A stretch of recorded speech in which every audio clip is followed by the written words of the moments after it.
Wassalatu wassalamu ala rasulillah wa ba'd. Ayol ikhwah, azzani wa azzakumullah. Kita lanjutkan pembacaan Al-Adabul Mufrad.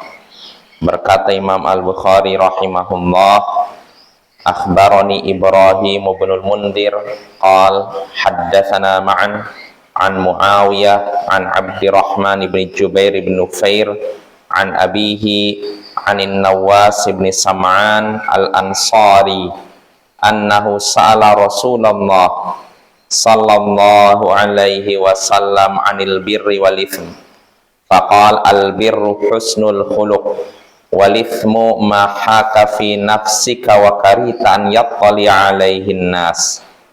Telah mengabarkan kepadaku Ibrahim bin al-Mundhir, ia berkata telah menceritakan kepada kami ma'an dari Muawiyah dari Abdurrahman bin Jubair bin Nufair dari ayahnya dari An-Nawas bin Sam'an al-Ansari bahwasanya ia bertanya kepada Rasulullah sallallahu alaihi wasallam tentang kebajikan dan dosa, tentang kebaikan dan dosa. Maka beliau pun menjawab, kebajikan yaitu akhlak baik, kebaikan yaitu akhlak baik, dan dosa yaitu segala sesuatu yang mengganjal di hatimu dan engkau tidak suka orang-orang melihatnya. Nah ini ayyuhal ikhwah azzani wa azzakumullah, hadis ini berulang ya. Sebelumnya sudah kita bahas di hadis ke-295 ya. Sekarang terulang lagi di hadis 302. Jadi Imam Bukhari ketika mengulang hadis tentu tidak tidak sia-sia, ada faidah, mungkin dari sisi faidah matan atau sanad hadis. Yang jelas kalau kita ngulang lagi faidah yang bisa kita petik dari hadis ini, di antaranya pertama keutamaan akhlak yang baik, karena Nabi menyatakan kebaikan adalah akhlak yang baik. Sebenarnya kebaikan ada banyak, tapi Nabi cuma menyebutkan akhlak yang baik. Ini menunjukkan akhlak yang baik ini mulia. Karena apa? Nabi membatasi akhlak perbuatan baik pada akhlak yang baik. Itu menunjukkan akhlak yang baik ini posisinya sangat penting dalam Islam. Itu faedah pertama. Lalu faedah kedua, di antara tanda bahwasanya seorang hamba melakukan dosa yaitu hatinya tidak tenang. Tidak tenang. Kok saya gelisah ya, kenapa ya? Apa mungkin tadi perbuatan itu dosa? Nah itu mungkin Bapak ya. Mungkin saja seorang melakukan suatu dosa lalu hatinya tidak tenang. Ketika dia merasa gelisah, resah, ada kemungkinan perbuatan yang dia lakukan itu dosa. Bimbang, ini kok nggak nyaman setelah melakukan ini, itu berarti dosa. Nah ini berlaku bagi hati yang bersih, yang tidak bergelimang maksiat dan syubhat. Adapun kalau hati yang bergelimang maksiat, maka tentu saja yang seperti ini nggak berlaku ya. Kalau orang sudah biasa berbuat dosa, biasanya dia nganggap biasa dosa. Jadi ketika melakukan dosa dia nggak gelisah.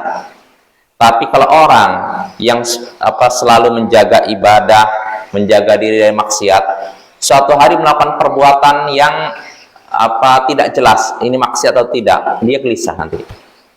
Maka di sini sekali lagi yang jadi patokan yaitu hati yang bersih. Ya, maka disebutkan dalam hadis lain, ada seorang sahabat namanya Wabisah bertanya kepada Rasulullah sama juga tentang dosa dan baik. Rasulullah menyatakan istafti qalbak, mintalah fatwa kepada hatimu. Maksudnya apa? Coba hati kamu gimana perasaannya. Kalau perasaannya tenang, berarti itu baik, bukan buruk. Tapi kalau hati kamu gelisah, berarti itu tanda penyakit, tanda perbuatan kamu itu buruk. Nah ini bagi hati yang bersih, saya lagi ya, hati para sahabat Nabi ya. Adapun hati kita ya jangan terlalu pede ya. Jadi ketika saya melakukan perbuatan ini nggak jelas halal atau haram, tapi biasa aja. Jangan percaya diri ya. Bisa jadi karena kita banyak dosa, melihat perkara syubhat biasa, melihat perkara maksiat biasa, melakukan perbuatan dosa biasa. Ya ini ya. Tapi kalau memang kita menjaga ibadah, jaga dari maksiat, suatu hari melakukan suatu perbuatan kita gelisah, ya maka itu tanda bahwa perbuatan tersebut maksiat. Lalu faedah berikutnya yang bisa kita petik dari hadis ini, yakni seorang mukmin tidak suka aibnya disaksikan orang lain.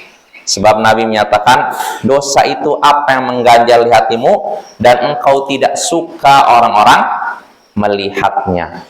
Artinya seorang mukmin gak suka aibnya dilihat orang lain, gak suka kekurangannya dilihat orang lain. Ini seorang muslim yang imannya sempurna, Bapak ya.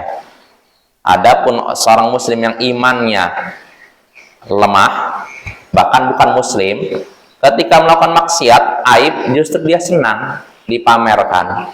Oh, gue punya pacar nih, pacar gue gini, pamerkan ya. Nah, orang yang beriman, iman sempurna nggak seperti itu.